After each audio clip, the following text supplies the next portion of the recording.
السلام علیکم۔ کالی بلی کس نہ برداشت۔ صبح 11 بجے میری آنکھ کھلی، کوئی بہت خوبصورت آواز میں کلام پاک کی تلاوت کر رہا تھا۔ اتنی میٹھی آواز، اتنا حسین قرات، لہجے میں محبت، بہت پرسکون ماحول تھا۔ فون کی بیل بجی، وجاہت ہمدانی، مگر کیوں؟ جی سر، اذان صاحب آپ کہاں ہیں؟ آغا جانی کے پاس آپ کا نمبر نہیں ہے، انہوں نے مجھے کال کر کے کہا۔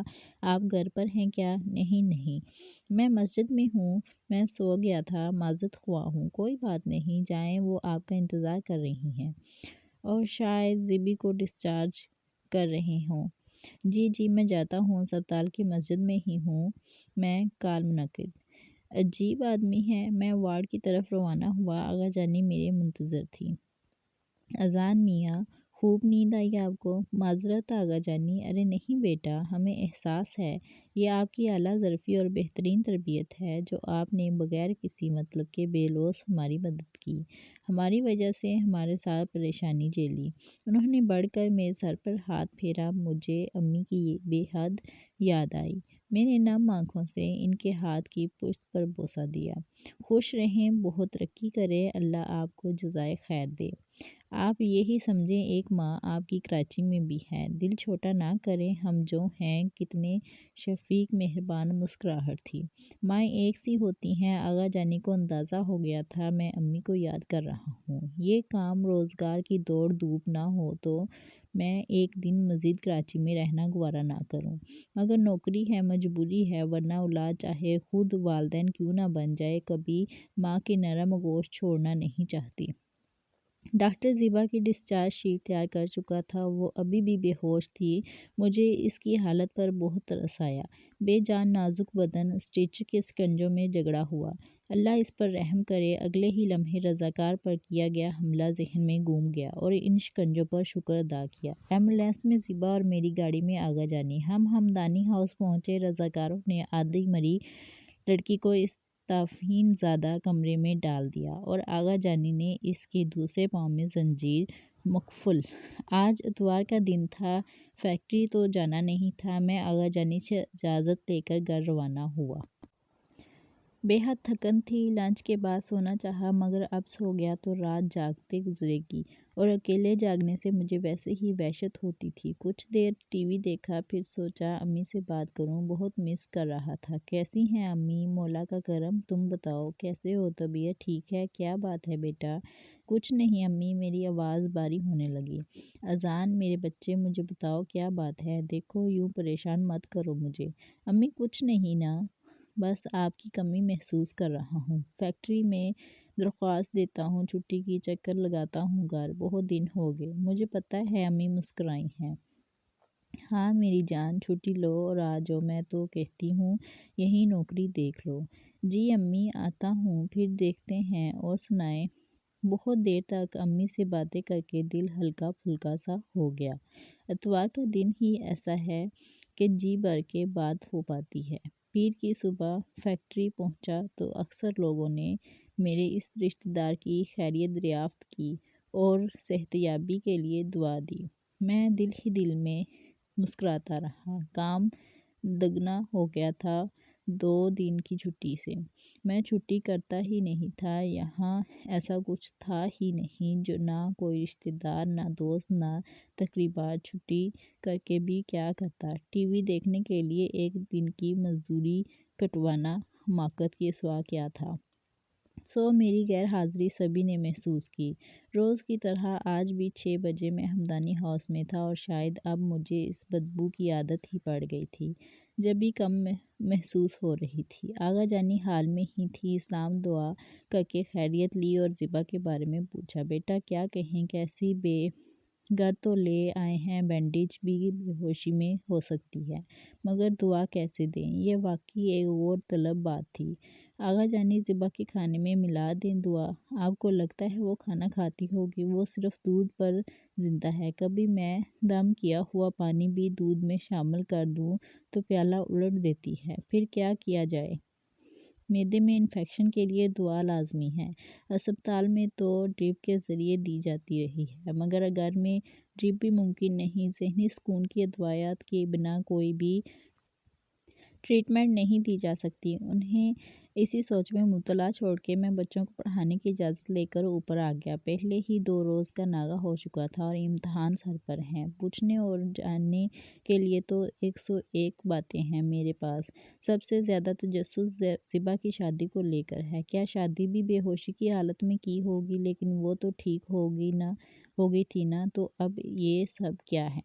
بچوں کو پڑھانے کے بعد نیچے اترا تو ہسپتال سے نرس اور رضاکار حال میں موجود تھے۔ میں نے آغا جانی کی طرف رخصت طلب نظر ڈالی تو انہوں نے مجھے بلایا اور بتایا کہ زبی کی طبیعت پھر بگڑ گئی ہے، واپس ہسپتال لے جانا ہے۔ میں ساتھ چلوں آغا جانی؟ اذان میاں آپ کو زحمت ہوگی، زرنگار سے کہہ کر ہم نے انتظام کر لیا ہے۔ تو کیا مسز وجاہت آپ کے ساتھ رک رہی ہیں؟ نہیں بیٹا، وہ کیسے رک سکتی ہیں، وہ مصروف ہیں آج بھی۔ پھر میں چلتا ہوں آپ کے ساتھ۔ اذان میاں آپ کو نوکری پیاری نہیں؟ آغا جانی، ماں کو سہارا دینے سے زیادہ کچھ اہم نہیں۔ جیتے رہیں، مولا خوش رکھے۔ زیبا کے کمرے میں اسی روز کی طرح میں اور آغا جانی تھے۔ وہ بہت لاغر ہو گئی تھی۔ آغا جانی نے زنجیر میرے ہاتھ میں دی اور تالا کھولا اور ہم آہستہ آہستہ اسے چلاتے باہر لائے۔ آج میرے ہوش و حواس ٹھکانے پر تھے اور مجھے اندازہ تھا کہ کچھ بھی ہو سکتا ہے۔ رضاکار نے انجیکشن کھونپا اور میں نے زنجیر کو ہاتھ کے گرد بل دی۔ وہ گرا کے پلٹی مگر حملہ نہ کر سکی۔ زنجیر اس کے پیر میں تن گئی۔ اس نے میری طرف دیکھا، وہ لبکی، اف! میں لرز گیا۔ آغا جانی زبی زبی پکارتی رہیں، پچکارتی رہیں، مگر وہ جست لگا کر مجھ پر چڑھ چکی تھی۔ خوف کے مارے میری آنکھیں بھیج گئیں اور میرے سینے اور پیٹھ پر چڑھی تھی بدبو اور خوف سے میں نے خود کو بے ہوش ہونے کے قریب پایا۔ وہ تمام خوفناک واقعات لمحے بھر میں ذہن نے دہرا دیے۔ اس نے اپنی لپلپی تھوک میں پلٹی زبان میرے منہ پر پھیری۔ استغفار، استغفار! ایک بوجھ میرے سینے پر آ گرا۔ دل بند ہوتا محسوس ہوا۔ وہ بے ہوش ہو چکی تھی۔ میں نے یکدم اسے نیچے دھکیلا اور اٹھ کھڑا ہوا۔ میری ٹانگوں میں جان نہیں تھی۔ سب کچھ سن ہو گیا۔ ہر آواز، ہر حرکت سائیں سائیں گونج رہی تھی اور زبان کی لپ لپ۔ استغفار! اذان میاں پانی لیں، آپ ٹھیک ہیں؟ کچھ نہیں ہوا، کچھ بھی نہیں ہوا۔ میں نے سر جھٹکا۔ حواس بحال ہوئے۔ وہی پانی چہرے پر ڈالا۔ مجھے خود سے گھن آ رہی تھی۔ کچھ دیر لگی مجھے نارمل ہونے میں۔ ہم ہسپتال روانہ ہوئے۔ وجاہت کی پہچان کے باعث زبی کا ٹریٹمنٹ ہمارے جانے سے پہلے ہی شروع ہو چکا تھا۔ مجھے چپ لگ گئی۔ اذان میاں آپ ٹھیک ہیں؟ جی جی بہتر ہوں میں، مگر چہرے پر 12 بجے، ہر دیکھنے والا دیکھ سکتا تھا۔ اذان میاں ہم معذرت خواہ ہیں۔ ارے نہیں نہیں آغا جانی۔ اذان میاں جو کچھ آج ہوا ہے، ہمیں ڈر تھا کہ یہ سب اس وقت ہونا تھا جب آپ سے زنجیر چھوٹی تھی۔ تب ہی ہم نے آپ سے کہا تھا کہ ذرا ہمت کرنی ہوگی۔ آغا جانی مجھے بالکل ایسی توقع نہیں تھی۔ میں اچانک حملے سے بوکھلا گیا تھا۔ آغا جانی زیبا ٹھیک ہو گئی تھی تو پھر اب ان کی یہ حالت کیوں ہے؟ مجھے سوال کرنے کا جواز مل گیا۔ بیٹا زبی کچھ ہی دنوں میں بالکل ٹھیک پہلے جیسی ہو گئی۔ آغا جان نے پراپرٹی ڈیلر سے کہہ کر حویلی اونے پونے میں فروخت کی اور ہم کراچی آ بسے۔ اللہ کے کرم سے یہاں چھوٹی سی پریس کی بنیاد رکھی اور اب کاروبار آپ کے سامنے ہے۔ وقت گزرتا گیا، بچے بڑے ہو گئے اور ہم یہ سب بھول بھال گئے، مگر آغا جان کبھی زبی پر اذکار اور پانی کے چھینٹے دم کرنا نہیں بھولتے تھے۔ آغا جان اکثر فیصل آباد جاتے آتے رہے کام کے سلسلے میں اور اس حویلی کا چوکیدار، ہمارا پرانا ملازم، اکثر آغا جان سے مل کر ہماری خیریت دریافت کرتا رہتا۔ ایک روز آغا جان کو پتہ نہیں کیا یاد آیا۔ آغا جان نے اس سے پوچھا کہ خیردین وہ بلی یاد ہے؟ جی آغا صاحب، وہ سب بلائیں نہیں بھولتا۔ خیردین تمہیں ڈر نہ لگا؟ اس وقت لگا تھا صاحب جی، مگر کیا کرتا؟ کہاں پھینک کر آئی؟ پھینکی نہیں صاحب، کوئی دیکھ لیتا تو پکڑا جاتا۔ بات کھلتی۔ میں نے وہ بوری گوروں کے قبرستان میں دبا دی۔ گورے پسند کرتے ہیں نا زندگی میں کتے بلی، میں نے انہیں مرنے کے بعد بھی بلی دے دی۔ آغا جان خوب ہنسے، مجھے بھی ہنسی آ گئی۔ زبی کالج جانے لگی تھی۔ اتنے سال پتہ ہی نہیں لگے بچے کب جوان ہوئے اور ہم بوڑھے۔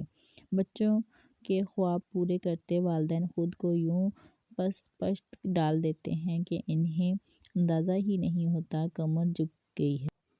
انہی دنوں ہمیں اندازہ ہوا کہ ہماری بانجی وجاہت میں دلچسپی رکھتی ہے۔ زرنگار ہمیں بھی پسند تھی۔ ہم نے آغا جان سے بات کی اور وجاہت کی شادی کی تیاری شروع کر دی۔